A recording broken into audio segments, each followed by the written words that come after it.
So let's go back to the beginning. How did you get into science fiction and fantasy? Did you read it when you were growing up as a kid? Did you watch it on TV? Where did it begin? Oh God, I read it as a kid, but I thought my mother always tells me that I didn't sleep as a baby. I would just be up all night, and my dad wanted just to throw me out the window. So he used to quiet me down with putting an encyclopedia, not like Britannica, 26 volumes of it, just a small children's encyclopedia, with pretty pictures in it, which I would flick through. So I've kind of started reading. I wasn't reading; I was looking at pictures of rockets probably. Then I think it was probably Buck Rogers, 1979, that came out. Colonel Deering in it, and Gilgerard, and that. So I opened my eyes to sci-fi because I'd read beforehand, but the TV of it was just amazing. And these ships going through space and firing blasters at each other, people dressed in outlandish outfits, and then the Star Trek reruns were on, the original series. Mm-hmm. And I think one of the first books I remember reading of sci-fi was A Fall of Moondust by Arthur C. Clarke. Right. It's the Poseidon adventure. A ship goes across the dust sea, and just for some reason, some sort of moonquake or bubble of gas, whatever, sucked it down into it, and they all got to survive on this little ship until they're rescued. So, Arthur C. Clarke is hard sci-fi, but it was written for younger age groups like I could understand what was going on. And I think I just started from there. I just read, and then the library up the road was brilliant. Just diving in, picking up books, going home, and not really caring what they were. Hitting the sci-fi section of it, and just picking up anything that looked good, because there was no internet back when I was a lad. Nope, same as me. You didn't know what the big authors were out there. I knew about Clarke and Asimov from somewhere, but just picking up anything that looked good, on the shelf, and then just bringing 4 or 5 home, powering through them in a week, and then cycling back up there, taking them back and changing them over to whatever else was next in there, and always hoping they'd have the next one in the series, but they very rarely did. Yes. So just keep like a list somewhere of what you'd read before Goodreads, a list of what was on there, and is it going to come in or anything? Because I was too shy to go and speak to a librarian and say, could you please order like 11 or 12? And so you keep a little bit paper list of what you read last, and try and look for the sequel if it ever came in this little village library. So I just picked up anything and read it, and I read hundreds and hundreds of books, and I can't even remember what they all are. A long shot. My Goodreads isn't even complete for those, I don't think. I spent a day doing that a while ago, but so just reading, and then I hit college, and I had to walk through the main town, and there was a Waterstones on the way to the bus station, and I had my Saturday job at Tesco, which was great. I hated it really, but it gave me money. Yeah, that's always good. And so I just used to spend it on books, bus fare to and from college, and then just walk past Waterstones, drop in, read all of Teenage Mutant Ninja Turtles comic book, in Waterstones, just by going in there and picking up, forgetting what I got to the last day and reading it there. Just used to walk out a pile of books from there as well. And my poor dad's loft, just groaning under the weight of all the books that just wouldn't fill my room, and had to go somewhere else. And now my loft full of all those same books up there. And that was it. I just started reading, and I just had a love for it. And I can blame my mother for that, because my dad doesn't read.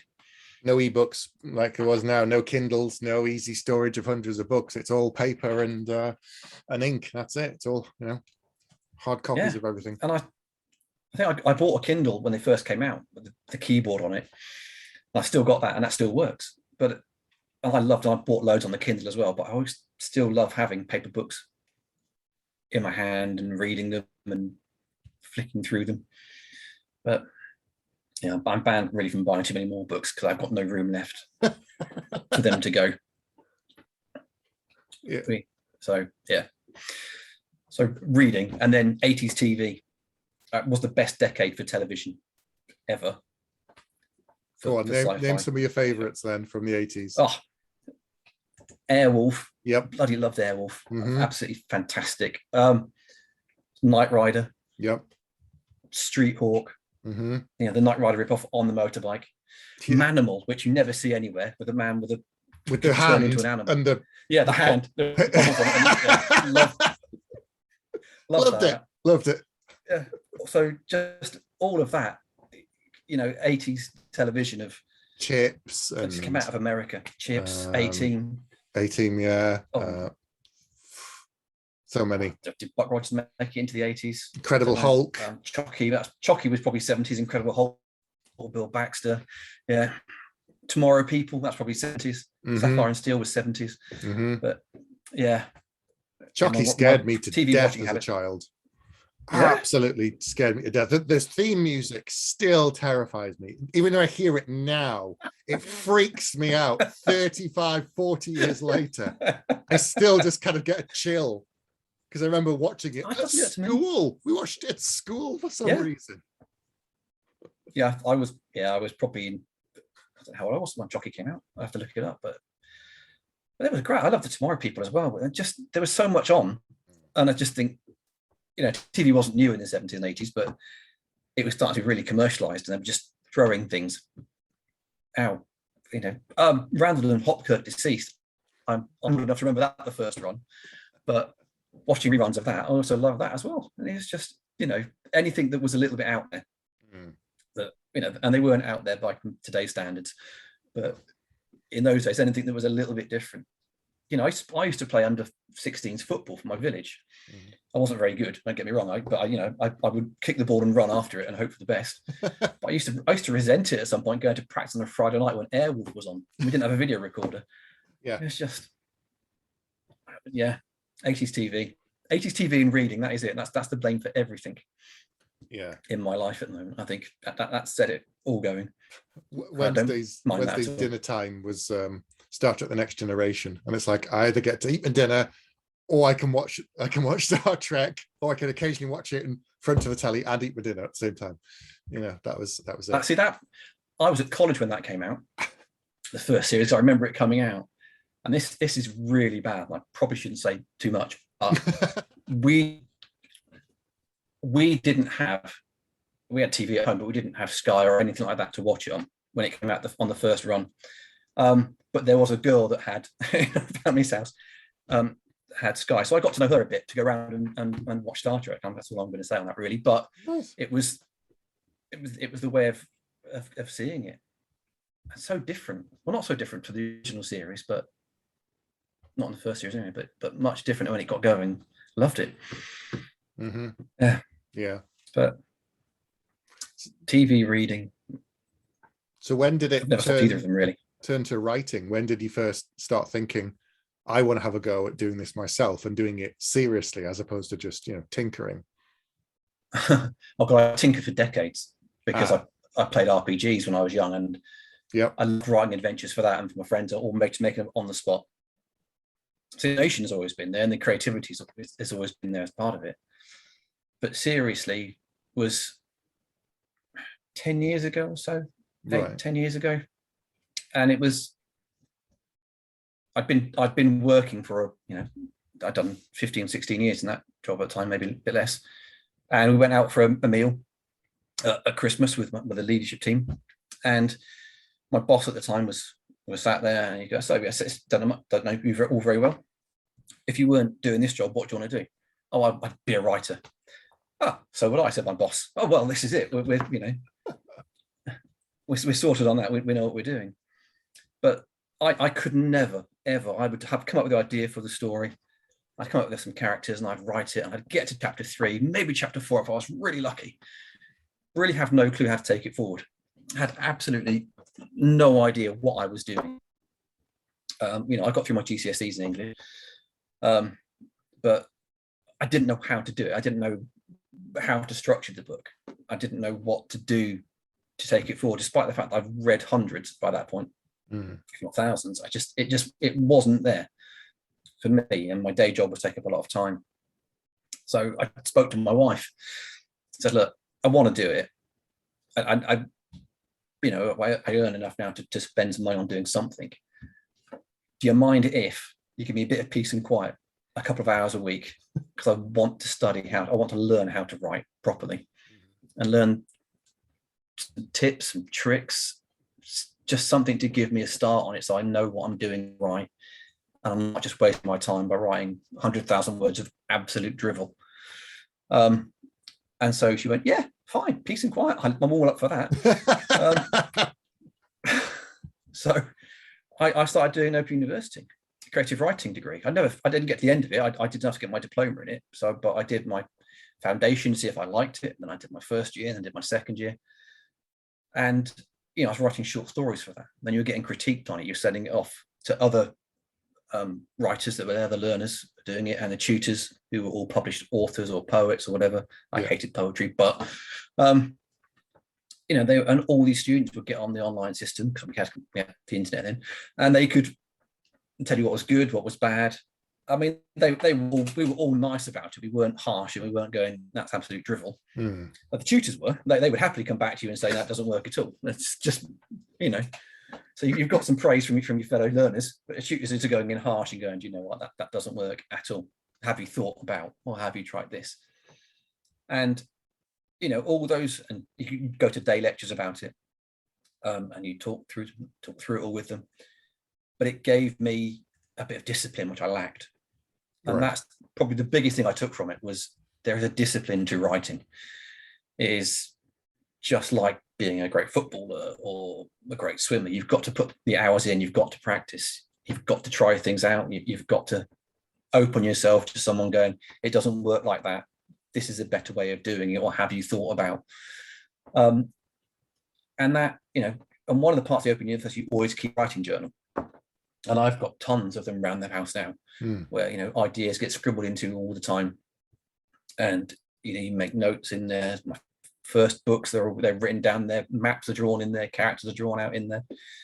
And, that the tips, the tricks, the discipline, the journal, the fact that I had to do it, I paid money to do these courses. So you had to get them done, and you had to meet deadlines for things. It kind of set me up to do the rest of it. Or I'd still be lounging at chapter 4, I think. I say lounging, I'd probably be drowning in chapter 4, no idea where to go. So it got me started on it. It was I'd invested money in it, I'd invested myself in it. Yeah. And then once I started doing it, I couldn't stop doing it. So, not so bad at the moment, but I get awful writer's guilt. Even when I was self-publishing, the books I was writing them for me. I was edited and proofread and beta read and all of that. But I was still writing the books for me. Yeah. And I was still just going down my flights of fancy. So the first set in ancient China with kung fu and sword masters, and they travel across the plains and things. It's but I did research for that. I had to read a book of the history of China, speak to some people, but I get writer's guilt for not writing. And that was the weirdest thing. Should be out playing computer games, or sat in front of reruns of Airwolf. But it was a bug of doing it and having to get it done for me. And then they just kept churning them out. I could write 2 books a year at that point, and be happily do it, or go between writing 2 books. I can't do that now.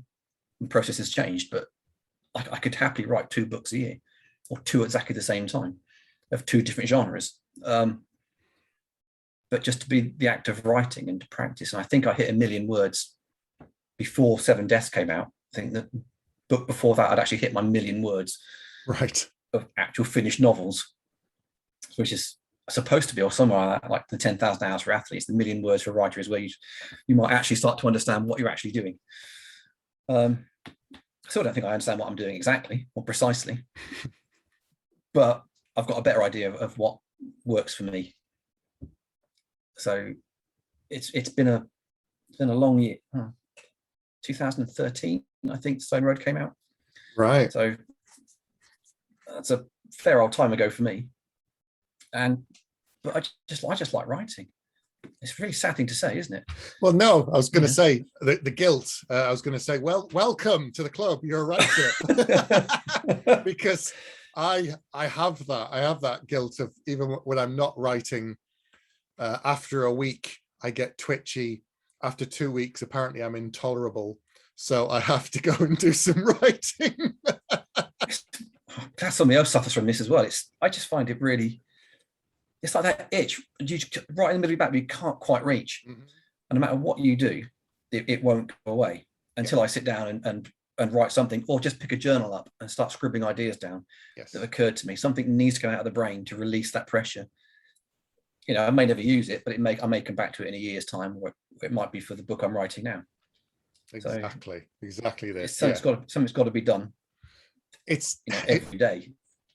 What you're saying about the editing, kind of the cycle of getting caught in chapter 4 and chapter 5. It's, you know, something I've heard a lot from people saying, I start writing a book, I'm determined to do it, and then they get 30,000, 40,000 words in, and then they just kind of grind to a halt. And then they start another new one, and then they get the same process, and then, you know, just hit that same mark again. And what did it feel like when you finished that first book, the first ever complete first draft? Oh, it was blooming amazing. I couldn't even tell you how many years I tried after faffing around and fiddling around. And I've got a folder somewhere of like A4 paper that I've scribbled on when I was anything from the age of 16 to 33, whatever. Of just not getting anywhere with it. And then to actually finish the Stone Road and get it done. I mean, it's 84,000 words. But to actually get it done and just type the words at the end and think, but geez, I can't believe I've actually done it. That's it. And that one was pantsed. You know, I had an idea. Yeah. I knew some characters. I knew the beginning. And I had a good idea of the end. I knew the major plot because it was an old Chinese myth, or bit of history. So I knew the plot. But it was written. And I think I did that one as the first 50,000 as a nano in November for that. Wow. Okay. That's another conversation with my wife. Look, I'm going to try and write 1,500 words a day. I'm going to have my full-time job, which I did get home to 6:30 every night for that. So I'm going to do that. Do you mind having a bit of peace and quiet? No, absolutely fine. All the peace and quiet you want. It's great for me. And so, you know, I did 50,000 words of that in the month. And then I think it took another 3 months to do the next 30,000 words.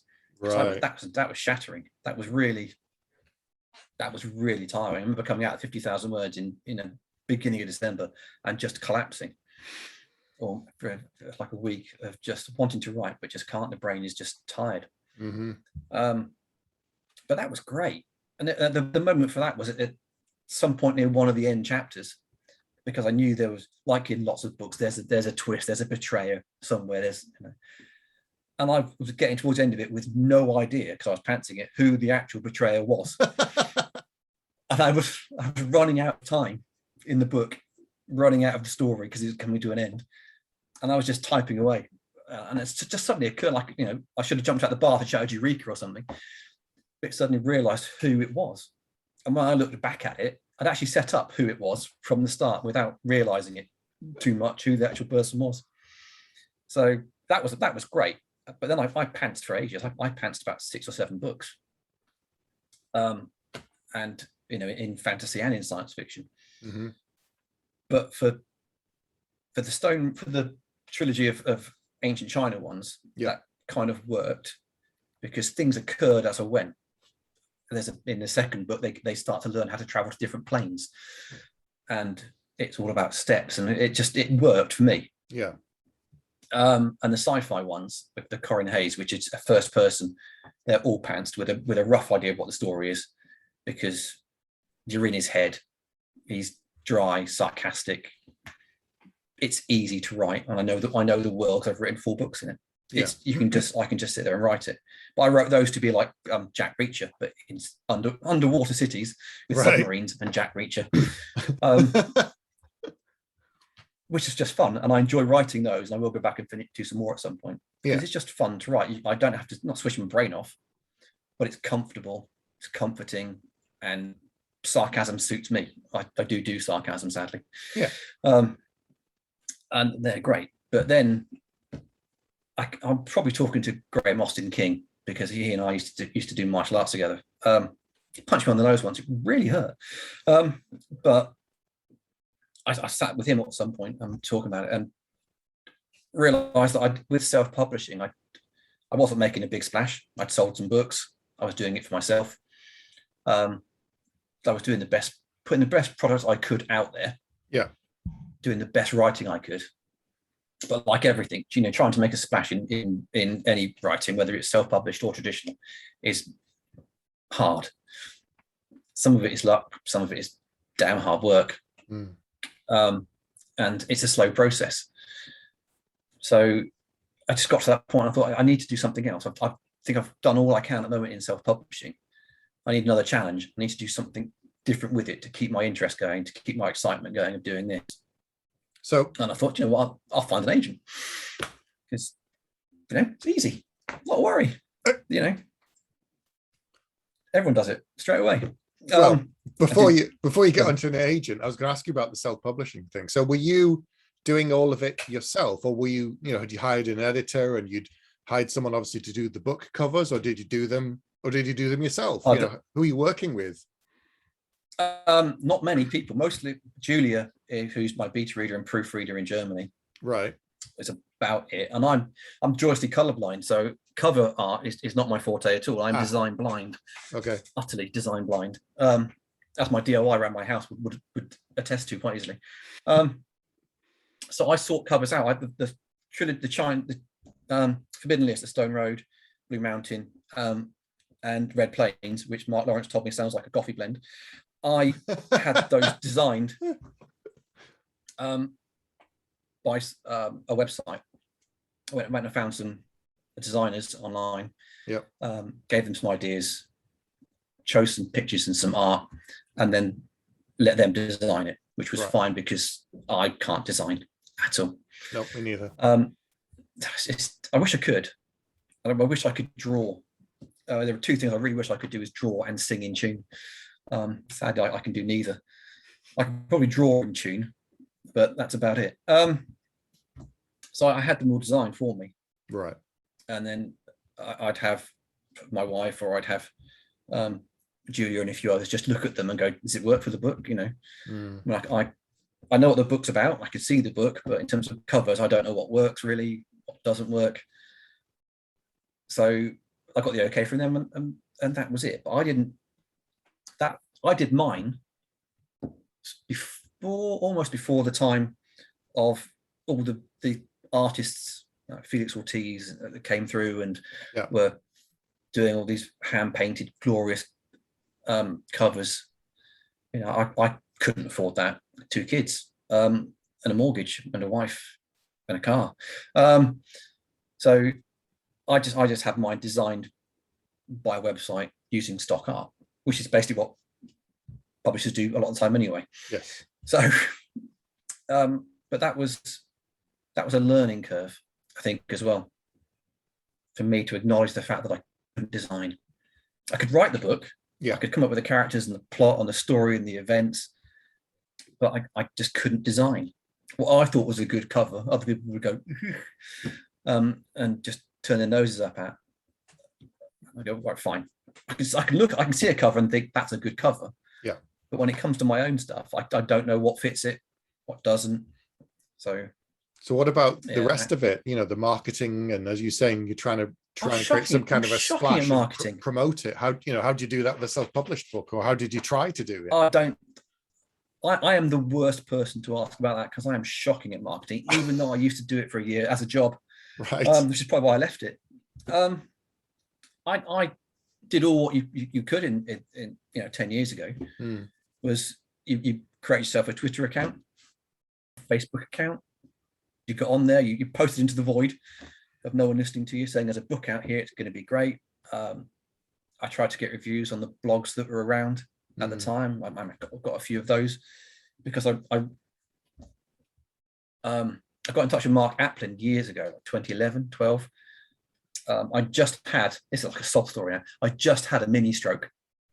So I just lost the ability to find the words I wanted to use all the time. I was in the middle of teaching a class, which was great. I was feeling very mortal. I'd been to hospital. I'd been in hospital 3 days. I had tests. They'd get me a cheese sandwich. My wife brought me a Terry Pratchett book up to read. I couldn't read at the time at all. So I got home and I was feeling really mortal. It hit 40, I think 41, and it was just like, that's it. I'm ill now. That's going to be it for forever and ever. I'll never be able to do these things again. Which is bollocks, of course. I could do it. I can do it now. But it was a wallowing moment of sudden realization of my mortality and the loss of something that I really, really loved, which is reading and writing. So when I got a bit better, I was looking through websites and I found Fantasy Faction. And I emailed Mark and said, look, can I write an article for you? Would you mind if I need to kind of revisit my youth and my reading from my first days. Would you mind if I wrote an article for you? And he went, yeah, we're always looking for articles. Absolutely fine. Send it in. So I got in the loft and I looked through all those old books, the first ones I bought from Waterstones.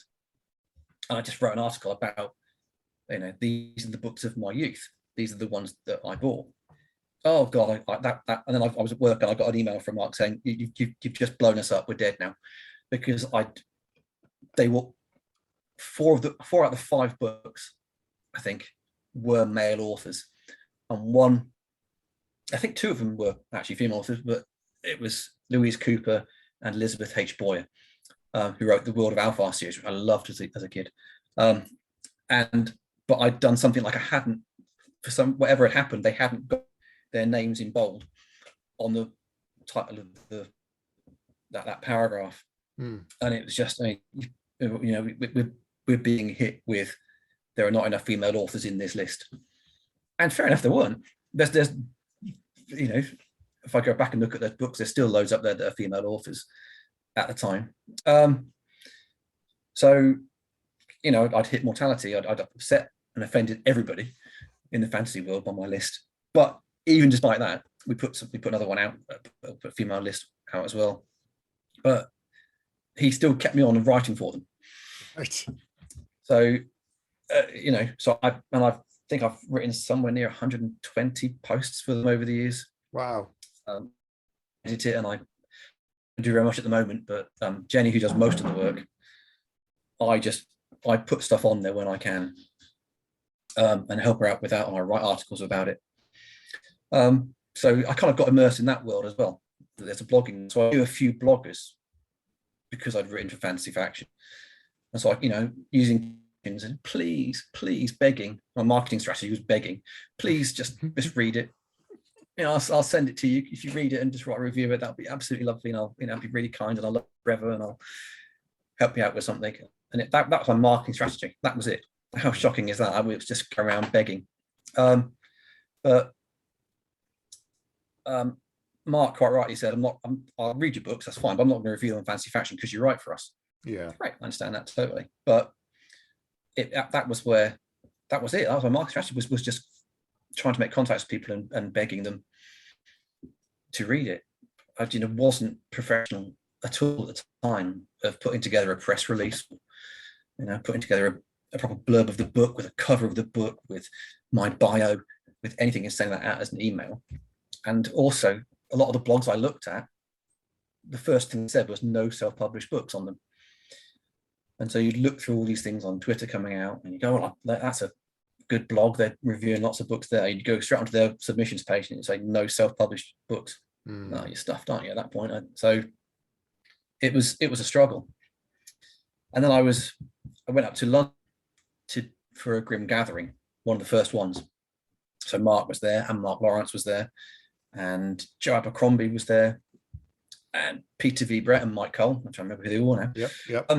And ended up in the pub, because you do at these things, in the pub with my boss, who's come up with me, the writing boss, and talking to Mark Lawrence about self-publishing, about how difficult it was and what a struggle it was.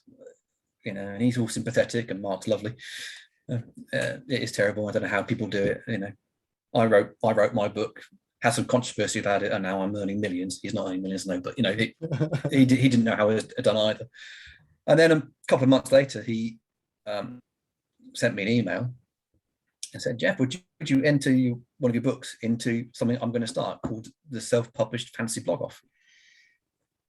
And I went, oh God, I hate the X Factor. If I do this, then am I the person up there in the suit that I've made myself who can't sing or play the guitar, and everybody laughs at? But I still entered it in the end because I didn't know what else to do. Yeah, I didn't win. Ben Galley beat me in round 1 with Sarah Chorn's Bookworm Blues. We both got 4 out of 5, and she ummed and ahed and put him through. I hate her for that entirely now. I could have worth millions, but I don't. She's lovely. But it's that bit of luck in when I started, and how you get noticed. I don't know. I don't know now how you get noticed. Rebellion put out NetGalley and blogs and all the rest of it, and I still don't know how you get noticed. So my marketing is not. It's really not. It's $1 million question, I guess. It's you got to. There's so much noise these days from everything, not just books, but TV, comics, films, streaming platforms are putting stuff out all the time. There's 24-hour news cycles. There's just it's constant. So getting noticed amidst all of that, I guess you just have to keep firing lots of stuff out and see what sticks and see what gets you noticed. And there's no, as you say, it's luck. Sometimes it's just luck that gets the win. Well, I'm still relying on contacts through blogging, and I think I wrote a couple of blog posts and contacted blogs, say, look, I've written an article. Would you publish it? Would you mind? Take it? Would it work for you? You can say no, and I honestly don't mind, because I'll just put it on my website at that point. But would you mind? And generally, they're kind people, and they say yes, we'll do that. But and now conventions are opening again. Yes, there's something there. I plan to go to every single one this year that I could possibly get to, and I looked at my bank balance and went, I don't think I can get every single one. So I'll go to Bristol this year, but it's hopefully next year it'll open up even further. Yes, I hope so. And so I'd love to go further afield to do it. But. Yeah, me too. It depends what we get next year in terms of events and where they are and how many. I guess we see. So you'd sort of reached the end of your self-publishing sort of cycle, and you wanted to try and go traditional publishing. Yeah, I always need a challenge. That sounds really sad as well, but there always needs to be not the next thing for me, but there needs to be a challenge to do something, or a goal to reach, or I don't have any impetus to do it. Right. I mean, I will happily sit around, as I'm now in series 5 of House, having started series 1 about 5 weeks ago. Right. I'll happily sit and veg and watch things and avoid work and procrastinate like anything, despite the fact that the itch is there, the writer's guilt's piling on. And I still wrote 60,000 words and chucked them all away and started again, but it's always there. But I was sat, I think it was with Graham, it was just talking about I need the next thing to do, and just thought that I've done self-publishing. It's worked a bit. It's not taken off. I'm not a multimillionaire. I'm not selling thousands of books. What next can I do in writing? How do I take it forward? What's the next step? And I am, fast approaching 50. And I do come from an era when it was all traditional publishing in the shops and everything else. And I thought, well, I'll give that a go. I see these people getting agents. It can't be that tough. How naive. But it's got to be worth a try. Yes. And I knew authors by then. I'd been to conventions. I was with Fantasy Faction. I'd interviewed enough of them. I'd spoken to lots of them. I'd spoken to agents, and I'd had them on the Facebook page and doing stuff for the website as well. And I thought, well, I'm immersed in the world of fantasy books enough. Yes. I know what's selling. I know what's doing well to a degree, although I never know what's coming up. I want to try this. I've got to have a challenge. I will try and do this. I'll put my energy now in my writing towards finding an agent, finding a deal, and seeing where that takes me. Mm. And I wrote a great book. Oh, I love the book. I can't remember. It's called like Last Winter Sun. I remember the title because I stole it out of Shakespeare from Richard III. But I pitched it as the World of Warcraft meets the 80s. There's the 80s connection there. Okay. So, dragons and monsters descend on the UK. Actually, they descended on the area where I lived in Wiltshire. So I plotted it all the way from Southampton up through Devizes to almost my hometown. And I had a group of soldiers who were put together to do this task. I had monsters and zombies and orcs and dragons who destroyed London. And I wrote that, and I loved it, and I thought that was pretty good. It was different. And I wrote to some agents. I put the query letter together. I wrote a synopsis, which I still loathe doing now. Yeah. So it's definitely the most boring version of a book you can possibly give. Mm-hmm. And what I would always tell my students when I used to teach creative writing as well was never do it. And then they did this, and then they did this, and then anyway. So I did all of that, and I just started sending it out to agents. And I put a list together of all UK agents and a few American ones. Yeah. And I sent them out. And I'd get back a rejection letter after rejection letter. It's not for us. It's not for us. We wish you the best luck in the future. Mm-hmm. Which was really depressing. But that's the way it goes. And it wasn't. I've been through HMIs and Ofsteds every couple of years. I've got a thick enough skin that I'll cope with rejection without writing about it too much. A couple of agents.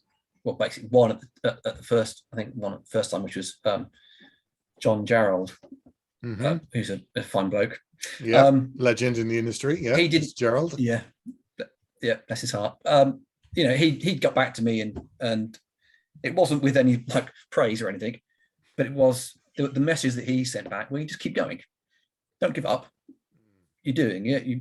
You keep going. It's not for me at the moment, but you keep going. You keep writing. It wasn't the form letter. Yeah. It's not for us. Insert name. Yeah. My favourite ones when I got an agent wrong once on a query letter because I was sending him out, and I sent it out and I realised I'd done it, and I had utter embarrassment and guilt for a week afterwards that I'd done that. But I've had rejections back with the wrong name on it, the wrong book title that I sent them. So it was just to keep plugging away. So that book got nowhere. And then I wrote the first of the Six Kingdoms book, which was called Sword Master. And I sent that out, got rejection letters, but from Jamie Cowan at Ampersand, I got a full manuscript request, which was great. It was like I was stood in my kitchen, and I was just, my emails are on my phone because it works these days. And I sent it out the 2 days beforehand, and in previous experience would be you wouldn't get a rejection back for months if you got one at all. Yeah. And then 2 days later, the full manuscript request came through from Jamie. It was like, "Hi, Geoff, send me the whole book." Just heart going, sweats, the desire to rush and go and do it straight away then as well. And just get this computer, quick, send it off before he forgets he's asked me for it. Yes. I was wisely calmed down and say, "Look, just take a night, have a beer, have a whiskey, just calm yourself down, it'll be fine, and do it when you're in a better frame of mind the next day, because you don't want to get his name wrong at that moment, did you?" So no. I did that next day. And I sent it off, and I thought at that moment there, that was my first full manuscript request. I thought at that moment there, that's it, I've made it. I know how many requests each year, not many at all. They get thousands of query letters through. They request 1 out of 1,000, whatever. Not going to turn it down. It's a great book, all about a one-armed swordsman, and magic and the rest of it. And I thought, this is it. I've absolutely made it. And then you wait 2 months, all thinking that you've got it sorted. And I got a letter back saying, "Hi, Geoff, it's not for me at the moment." But what he did was he wrote then 2 sides of A4 about what I did really well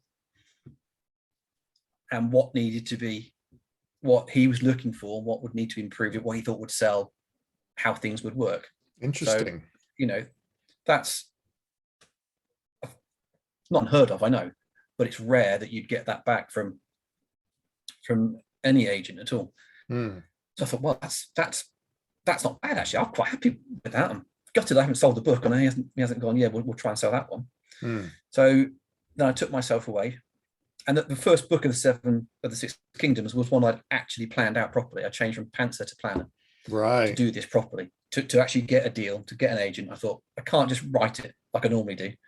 I've got to think about this and put everything I've ever learned and practiced into something. So I planned it, charts on the wall, scene by scene, chapter by chapter.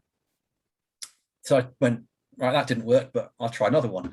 And so I wrote another one in the Six Kingdoms, but this one in being first person, of a man who's, or actually a villain, who's been left for dead and wants revenge. And so I wrote that, 120,000 words of that. And I wrote that and I sent it out, and I sent it to Jamie. I thought, he's going to love this one. This character is much stronger. Right. He's not absolute git. He doesn't care for anybody, doesn't like anybody, but there's enough to like about him, and he's being drawn into a wider thing that's going on. And I sent it out with a synopsis, and he got back to me and say, yeah, but what do you mean, yeah, but it's kind of like The Revenant. It's about revenge. I know, that's what I wrote. That's what I wrote. But you, right? But it's not epic enough for me. I want something that's a bit more epic in one book, not that leads on to something epic as you go through 3 books. Yeah, but it was supposed to be the first of a trilogy, and it got to the point there when it led on to. Okay, that's fine. It's absolutely fine. I get what you're saying. I understand that. That's it wasn't an argument with him, obviously, but I get what you're saying. It's absolutely fine. I can see what you're doing. So I then sat down and started planning. Whatever, I started planning the next one, but I started planning 7 deaths of an empire, and I had the title was the first thing, so I knew there were 7 deaths in it, and it was working out who died as you go through. I did the same again. My journal's full of notes, it's full of maps, because I've got now 2 books in the 6 Kingdoms. I've got the whole map laid out. I've got the geology, I've got the trade, I know where farms are, I know what they produce, I know what the weather patterns are, I know where the rivers go, all about these 2 countries, because the first 2 are set in different countries, not the empire itself. So I know all about those. I know I've alluded to the empire beforehand and what it's like, so I'm going to start with that. And there are going to be 7 deaths in it. I know who the first death is, because it's off screen at the start. The emperor dies. It says it on the front of the book. It's on the back of the book. It's not a spoiler to say that. It starts with the death of the emperor. That's on the back of the book. Yes. Yeah. So we all know that. I'm not spoiling it for anybody. If they pick it up and read it, that's what happens. And that's death number 1. So I've got 6 more to go. Space them out through the book to give it pacing. And I've loved. I read David Gemmell's books. Yes. With Parmenion in them. And Alexander. And I've read books on Alexander, Michael Woods' TV series where he followed in his footsteps. Love that, but it always ends with his death. All those series, all those books end, he's dead, right? Yep. Well, okay, but what happens then? We know that his empire fractures, so I'll take that as an idea. That'll work. What happens? If the emperor dies, what happens next? Who vies for power? Who wants power going on? So I knew one part of the book would be this political moving around and everyone trying to backstab each other. And then the other part of the book would be, well, you need to get his body back. He needs to be buried. He needs to go through all these processes that make sure that the next person in line gets to be the emperor, so the empire is stable. Well, I can deal with that journey back because they're on campaign. How do they get back through all the enemies that they fought, who are still bitter about all of that, back to the empire, while the empire is falling apart and one person's trying to keep it together. So I had all that planned out. And I started writing it, I think in June, and I got 15,000 words into it. And a friend got in touch and said, you've done Pit Mad before? Yeah, I have, but I didn't get anywhere with that. Well, there's a Rebellion one coming up. Why don't you just, the books you got written, why don't you just chuck something in there on Twitter and see what happens? It's worth a try. And so I pitched the Warcraft 18 book. I pitched the first 6 Kingdoms book, and I pitched the Revenant book. It's not really Revenant, but the Revenge book. I pitched those on there, I left them up there for a day and got nothing. And I was still typing away on 7 deaths. I thought, well, do you know what? I'm just going to pitch this one as well. Put that on there because, you know, I'm 15,000 words into it. Nothing can go wrong. They're not going to do that one. If they want a book, they want a finished book. Can't be that unlucky. And then they got in touch and said, that one about Alexander, we like the sound of that one. Could you send that to us? Fudge. No, because I haven't finished it. I'm nowhere near finishing it. Oh, no. And the editor, I was just, if any other book, I was ready to go. I haven't got a synopsis. I've got just over the 10,000, you know, the agent 10,000 bit, but I've got nothing else. What? Really? You sure you don't want? No, we want that one. We like the sound 18 of that book. Come on, it's done. It's great. It sells itself. 18. What do you need to know? But no, right, we want the Empire one. You sure? Yes, we want the Empire one. Right. Okay. Well, look, I pitched it. Yeah. But I've only got about 15, maybe 18,000 words. And the editor, Kate Coe, emailed me back. And I was on holiday at the time. I was, you know, up in Yorkshire. And finally with family. Laptop with me, obviously, because I was writing as well. Well, just send what you got. Write your synopsis. Send that to me. Send your 18,000 words. Whatever you got. It's fine. It's absolutely fine. Don't worry about it. We'll look at that. We know it's a first draft. It's not a problem. Okay. So I started writing the synopsis, and I got hold of Adrian Selby and said, look, my synopsis, help me out, mate. I don't know. I've got my another chance now. Just help me do that. So I emailed him the synopsis, and he got back and said, well, you can change this around. You can make it more obvious here what's going on. Make the character stand out a little bit more. Great. Thanks, mate. I've done it. I've sent it off. And then the thought occurs, right, well, I've sent it off. What if they want the whole book in like a month's time? What if they get in touch and say, look, Geoff, we like it. We like your synopsis. We like your letter. We like the 18,000 words. Send us the rest of the book. And I'm going to like a right idiot muppet going, I haven't got it. Really haven't got it. And I was just that month and a bit of just furiously typing to get as far as I could through it. I mean, luckily I had the plan. I've never been so grateful for a plan in my life. Yes, at that point. Plan, knew where I was going, didn't have to think about everything else. It was all planned out. And it was just mad typing. More than I've done since I did more than I did for Nana. I did like 3,000 words a day of just getting it done in a rough form, first draft. And then a month and a half later, when I must have been about 70,000 words into it, 80,000 words, they got back in touch and Kate said, yeah, we like it, send us the rest. Yeah, but Kate, it's not finished. I'm nowhere near finishing. Closer than I was, but I've got 60,000 words to go at least on this one. I said, well, yeah, okay. A month, 2 months at the most. Just, you know, when you got your first draft done, send it. And that was great because in one hand, it's like, we like your book. We want to see the full manuscript. We don't care if it's the first draft or whatever it is. We'll take that into account. Just send it to me. We like it that much. Well, great. But it still means that I've got to work a full-time job, come home and just crank through words and get it all done. And I did somehow, but you know, it was tough. And I think it topped out at that point there 150,000 words when it was done. Wow. The next 2 months. And then so I put it together. I emailed Kate. Here it is. Please, it's first draft. I missed words out left, right, and center in my first draft.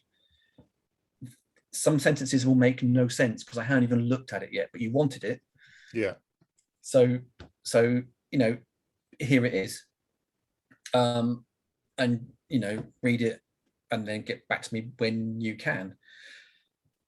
And at that point there, I sent it off. I had a day's rest. I thought, I need to edit this now because if they get back to me and say we want it, it now needs to look like it's a book, and all the sentences make at least partial sense. That as many of the missing words that are all the a, the to, the and, all the words that I generally miss out as I'm typing, my fingers can't keep up with my brains. I'm going, or just don't see those words.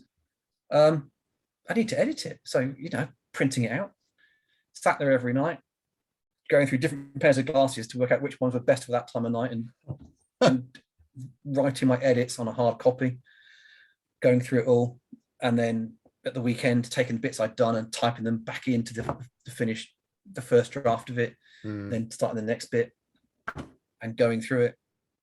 And then we had a team building afternoon from work. Went down to the local board game cafe to play board games and gel together as a team. And I got the email then from Kate. Said, yeah, we like it. We want to publish it. Low ceiling in that board game cafe in the cellar. I'm sure I jumped up and smashed my head on the rafters. But it was just like, oh, whoa, that's it. This is amazing. This is great. I'm going to have a book published. It's going to be in a shop. It's going to be, I've set myself a challenge and I've done it. And I have no idea what to do next. I now need some help. I can't do contracts. I don't know what they say. Like even the ones I've got that James explained to me in detail, I still don't understand in total. I don't know where the money goes and all the rest of it, but they're all written in legalese. And I got in touch with Jamie. I said, look, do you mind? Would you be my agent? I've got a publishing deal. And to his total credit, he went, if I like the book. Interesting. If the book works for me, I know that you can write, told you that. If the book works for me and I think that I can get behind it and help it, then yeah, I will. So I sent it off to him. See, that's the thing.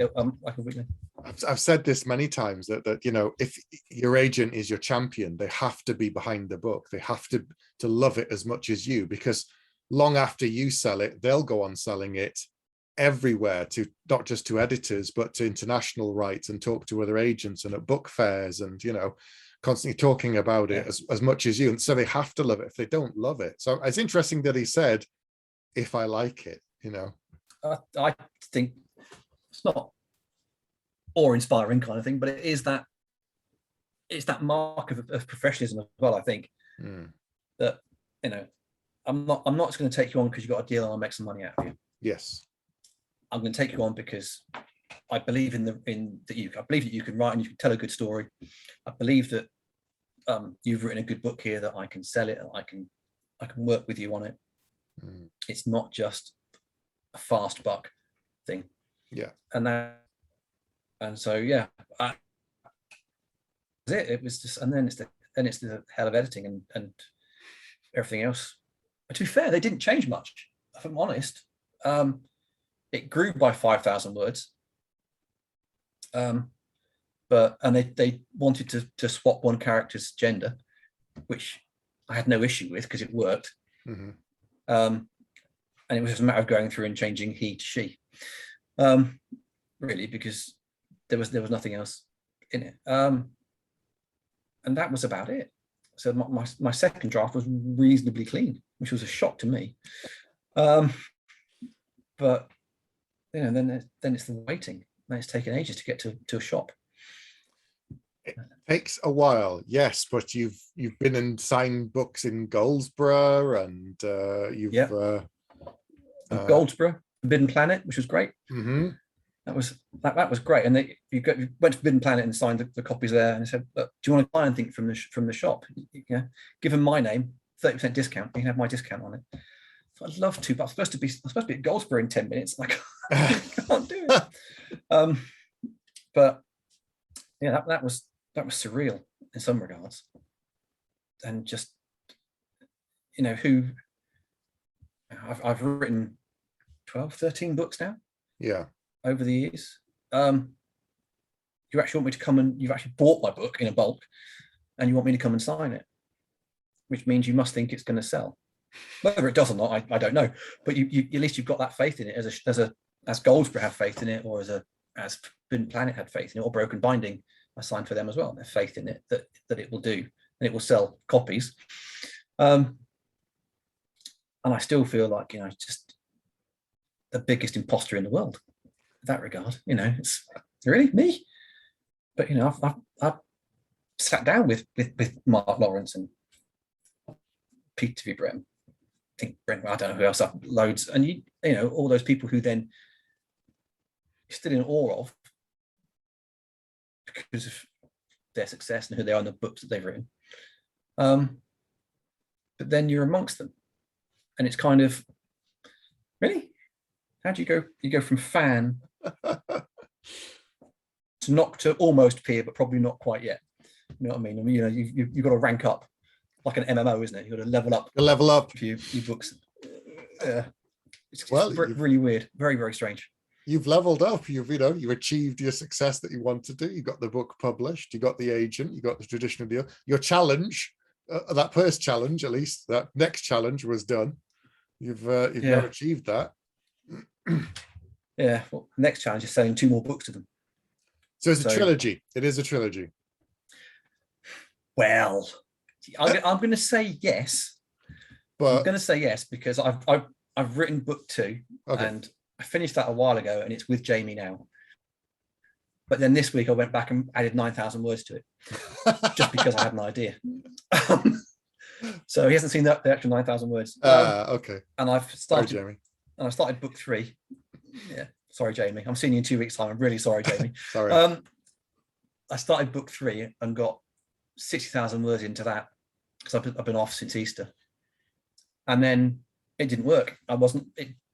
For whatever reason, the story's right. I think I'm pretty sure. I'm confident the story's right, but the 60,000 words was just long-winded and not doing what I wanted it to do at all. And I was just churning out words almost mechanically. So I chucked it. I've got this. Did you plan it though? Did you plan books 2 and 3, and it still didn't work when you got to 3? Book 2 planned, charts, sheets, everything. Yeah. Book 3, exactly the same. And it's not working. Planned, but it was just too slow. Huh. That's why I chucked it. I know. I thought I was the biggest idiot on the planet. You don't write 60,000 words. All the time you've had off to write, you've done that, and you've just chucked it.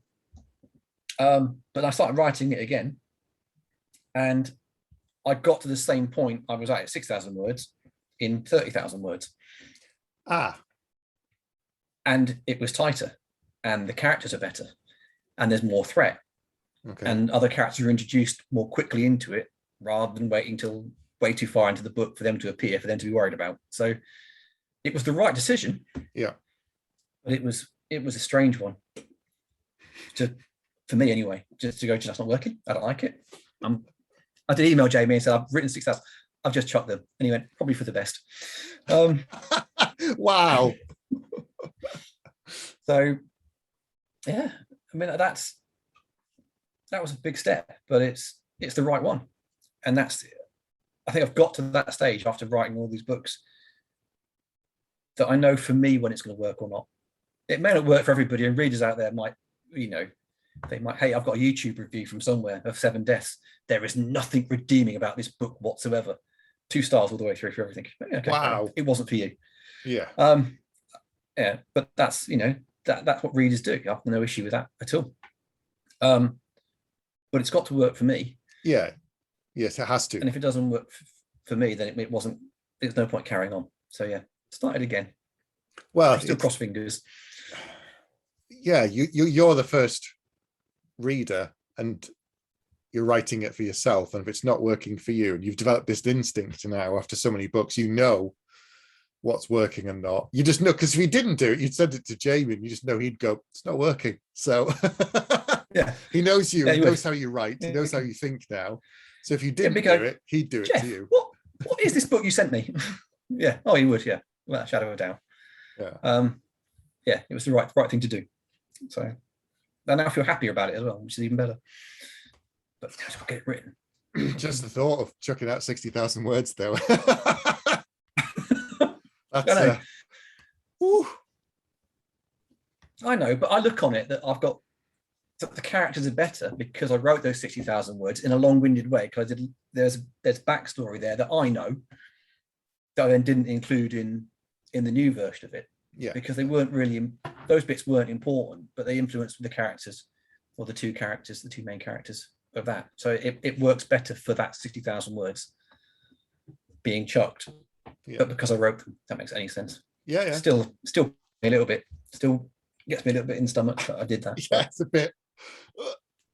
Well, you find Yeah. your way. That's it. I guess that's what the first draft is most of the time as well. It's me finding my way through it. It's telling the story to myself, and if I don't like it, going back and changing it. So, yeah. Yeah, I've never run into it before. I've always liked my first draft. That made me like made me really arrogant, but I've got written the book. I thought I like that, but this one was just that's not true. I've written 10,000 words of a book over the last 10 years and just gone, no, it doesn't work at all. I don't like it, and stopped doing that one. But it's the first time I've got so far into a book and just thought, this isn't working. I've broken my own rules as well recently. So I always say this as good advice, and I always follow it myself, which is start the first chapter and work all the way through and get to the end at the first draft, and don't go back and fiddle with it, because that way leads to disaster. I always do that. And then on my last book, The Coward, started writing it, got quite far in and thought, oh yeah, I need to go and change that. I'll just go and change that. Change some stuff, came back a bit further. Went back, changed some stuff. And I've never done that. I've never done it. And yet on this occasion, it's better for it. I broke my rules. I've read it. I enjoyed it. Oh, thank you. It's I broke my own rules. This is it. You see, you get stuck in ruts, and I think I even want things that can be comfortable, that we think work. I sometimes think we have to kind of break them. I can't. I do write sequentially. Yeah, I do. Although because my books, the three that I've written in the Six Kingdoms, from Seven Deaths onwards, yeah, they just alternate characters. I do sometimes skip writing a chapter for that character to finish off the story of the other character. Yeah. If there's no strong link between them at that moment in the time, so I can finish that bit off because I'm interested, I'm excited by it, I know where it's going. Yes. But that's about it. I don't know what I would do. I have in the first draft, then on the folder, I will write my notes of what I think I need to go back and change. Mm-hmm. That's what I preach. But that's only when the first draft is done. Before that, I'd get lost. I'm disorganized chaos at the most of times. I use Scrivener, so I have all my notes down the side in little cork boards of the chapters and what's coming up. So I know the made bit, and then I might alter it as I go forward, and just put a little note in there of what I want to happen at some point to change things, or flex things a little bit as it's going on, or just inject some pace. But no, doing what you did then, I would be able to cope. My brain would just go Jalali. I shouldn't have done it. I broke my own rules. I really don't think other people should do it. But for whatever reason, on this occasion, it worked, and it was missing something, and I had to kind of fix it there and sort it. But yeah, it worked. But anyway, but yes, writing sequentially is much better, just all the way through. Well, stories are told that way. You might as well write them that way. I always think it doesn't. Although someone told in flashback, but even so, that's still you flash back and then you go forward. I don't know. I couldn't do it. I wouldn't tell people to start out on the first few books doing it this way. I just think that's it's bad advice. So don't do what I do, kids. Do it the right way. That way lies madness. Doing that. Yes, yeah. Well, we're all mad here now, so it's okay. So, Seven Deaths of the Empire is out now. You're working on book 2. It's with your agent for edits. Do we know any dates for that? Is it next year, or is it too early to say? Well, the deal with Rebellion was for one book, Seven Deaths, with the option that if it did well, not hedge their bets. If it did well, they'd want more. Okay. So it's on the premise that it will sell millions. For a debut traditional author, I don't know how well it's doing. I haven't got a clue. I missed the deadline for royalties because I came out after that, so we'll see in December how well it's doing. But on the premise it will do well, and having belief in it, because I think it's a good story. I know it's a good story. I know the characters are great. I know that one will wind you up halfway through the book, but he's supposed to. That's the point of him. And then you get to the end and you go, that's why he was like that. And you can. He's a teenager, and I've worked with lots of teenagers for 20 years, so I know what they're like. It's written that way, but on the premise that it will do well, that I believe in it. I wrote the second, I wrote the third, and we will try. When I talk to Jamie in September, to sell the next 2 to Rebellion, and go from there. And if they don't, then I've got an idea for another book that I've got in my journal with maps and ideas, and I'll write that one, because the writing won't stop. No, you can't stop now. No, this is it. Can't stop, won't stop. It will just carry on. It will just carry on going. I talked to I get to retire in about 10 years from my job. So and my kids will be gone by that point. So my wife asked, I want to retire to France in 10 years, if we can, you know. Yeah. Yeah, happy to do that. You get your writing done and that you can stay out of the way with me, and I'll go and have fun. Oh, fair enough, it works for me. That sounds like a good deal to me. Yeah, absolutely fine. But yeah, so that's where I'm writing the third book. The second one's done with some tweaks that I haven't told my agent about. And when he listens to this, he'll know about them. And I will try and sell those, but then I write the next one. But, you know, I don't stop writing. So in January, I started writing a rom-com. I've never, you know, I don't know why. Okay. I've got no idea absolutely why I started writing it. I'm 20,000 words into almost like a romantic comedy book. Right. Don't know why. Had an idea, thought I'd give it a go. Why not? But, you know, yeah, and I feel like I might want a proper thriller one day rather than a sci-fi thriller.